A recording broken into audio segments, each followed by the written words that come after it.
欢迎收听收看老孙勺书。书接上回，本期咱们接着勺罗伯特·格林的权力48法则。第7条，让别人帮你做事，但一定要把功劳占为己有。你要利用别人的智慧、知识和替你跑腿来推进你自己的事业。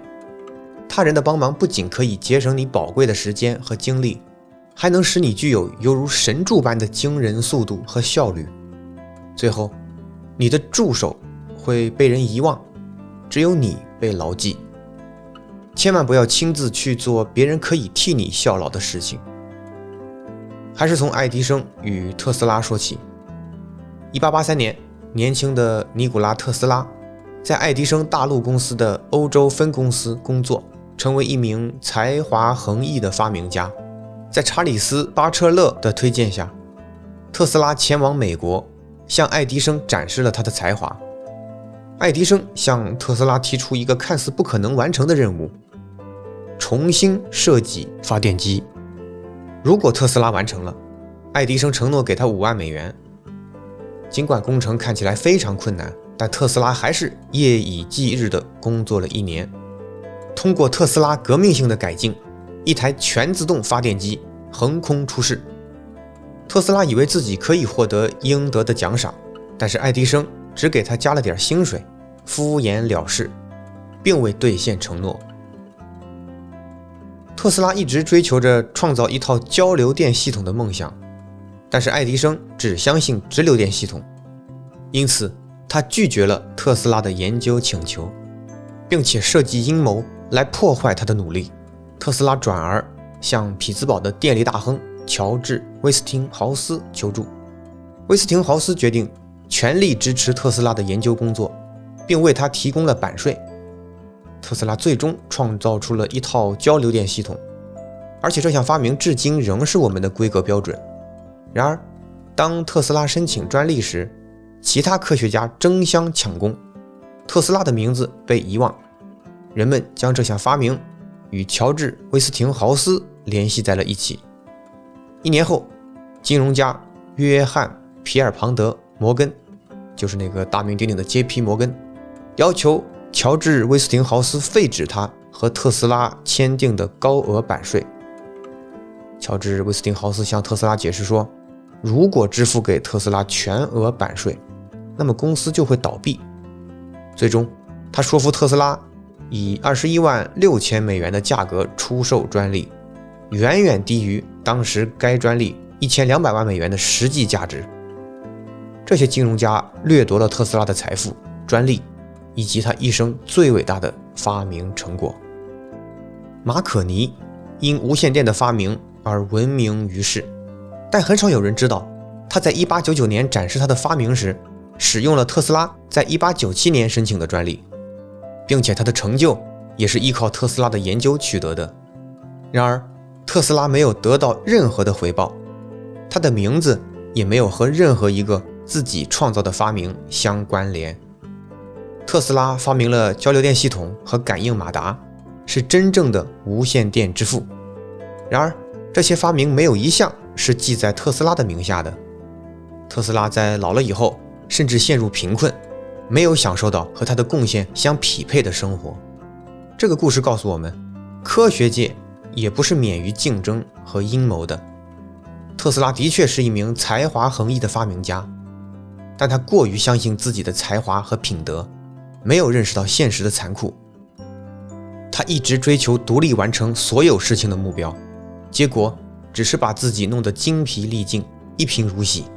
相反，爱迪生更像一名商人和宣传家，能够准确地抓住趋势和时机，雇佣最顶尖的人才为他效力，甚至在必要的情况下窃取竞争对手的成果。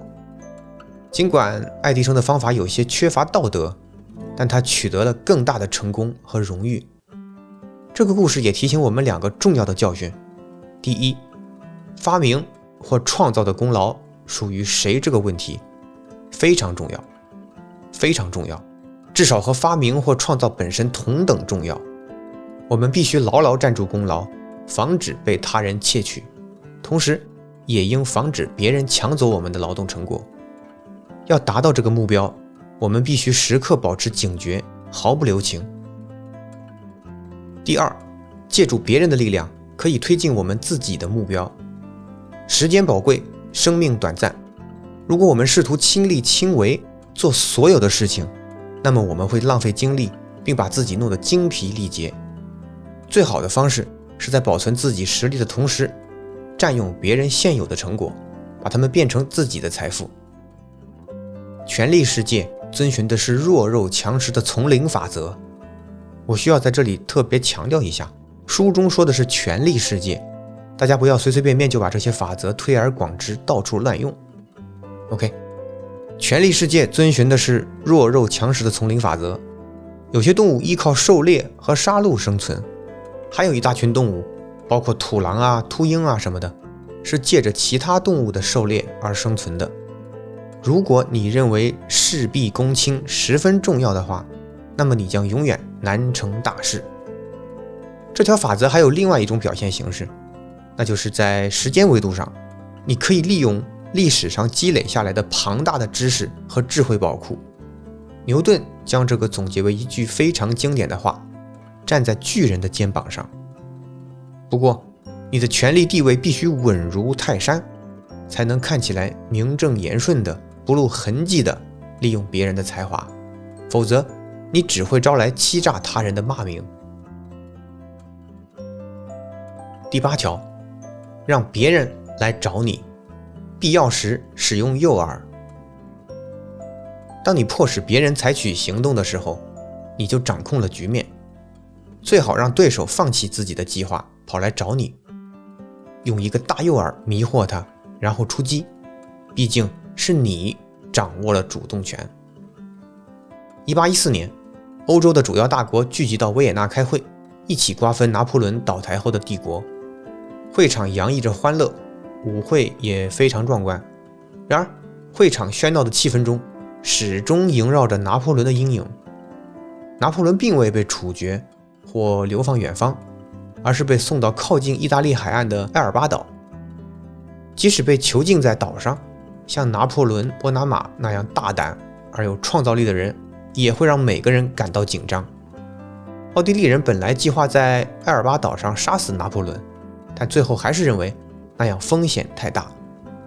俄罗斯的暴脾气沙皇亚历山大一世因为控制波兰部分领土的计划落空，在大会期间发飙，威胁大家说：小心，我会释放怪物。每个人都知道他指的是拿破仑。在维也纳聚集的所有政治家中，只有塔列朗，拿破仑的前外交部长，显得冷静而不担心，就好像他掌握了其他人不知道的情况。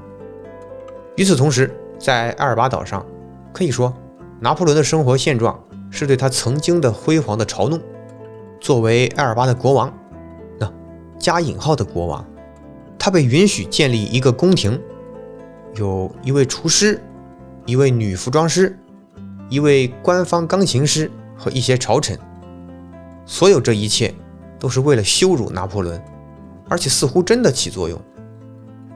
不过那个冬天发生了一系列离奇的事件，打破了这个短暂的安宁。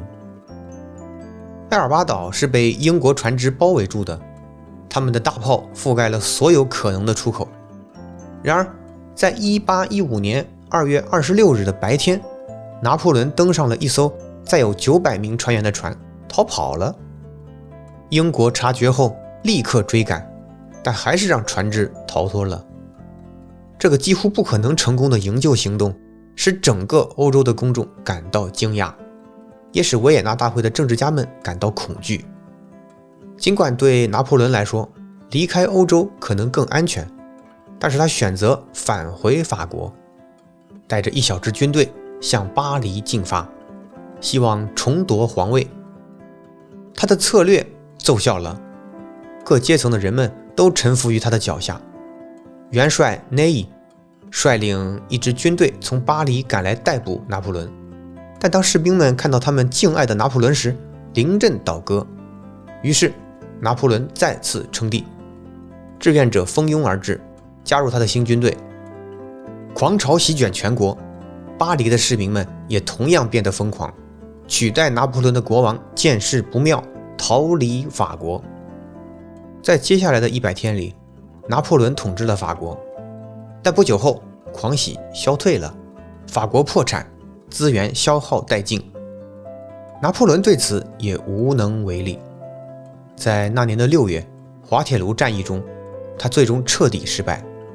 这一次，他的敌人吸取了教训，他们把拿破仑流放到了位于非洲西海岸的贫瘠的圣赫勒拿岛，他终于再也没有希望能逃脱。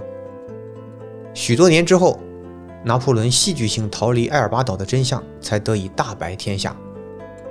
这其实是拿破仑的前外交部长塔列朗设的局。塔列朗知道法国人还对拿破仑有好感，也知道把拿破仑关得那么近是非常危险的，可惜没人相信他，于是他就借机把真真假假的一堆消息放给拿破仑，让拿破仑在不知道当时的法国已经积贫积弱的情况下卷土重来，但是注定失败。塔列朗全程都在牵着拿破仑的鼻子走，好让世人通过事实看清拿破仑。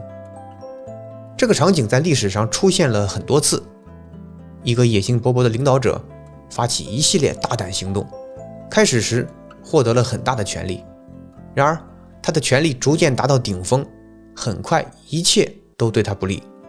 他众多的敌人联合起来，为了保持他的权力，他不断地在各个方向上精疲力尽的努力，最终不可避免的崩溃。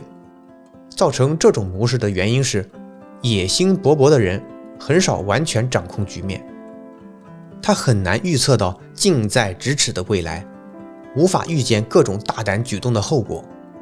由于他不断被迫应对日益增多的敌人的反击，被迫承担由他自己的冲动行为导致的无法预料的后果，他的攻击性能量反而转化为对他自己的威胁，最终使自己失去主动权。在权力领域，你必须问自己，如果我从未感到掌控局面，每天疲于奔命，不断解决问题和打败敌人，那么这一切有什么意义？为什么我总是被动地对事件做出反应，而不是主动地引导他们？答案很简单，你对权力的理解是错误的，你误把攻击行为当作有效行动。而在大多数情况下，最有效的行动是退后一步，保持冷静，让别人为你设下的陷阱感到沮丧，从而你可以获得长期的权利，而非迅速但短暂的胜利。记住，权力的本质是保持主动权，让他人对你的行动做出反应，让你的对手和周围的人处于守势。当你让别人来找你时，你突然成为掌控局势的一方，而掌控局势的人拥有权力。要达到这个位置，必须做到2件事情：一，你必须学会控制自己的情绪，永远不受愤怒的影响；二，与此同时，你必须利用人们在被挑衅时自然而然产生的愤怒反应。从长远来看，能让别人来找你的能力，比任何攻击性的工具都更加强大。最后要记住，权力是一个复杂的概念，不是简单的掌握某些技巧或方法就可以达到的。要成为真正的领导者，你需要具备广泛的知识、经验和人际关系，并不断学习和成长。同时，你需要保持谦虚、自信和冷静，以应对各种挑战和机会。好，今天先勺到这儿，剩下的内容咱们下回接着勺，再见。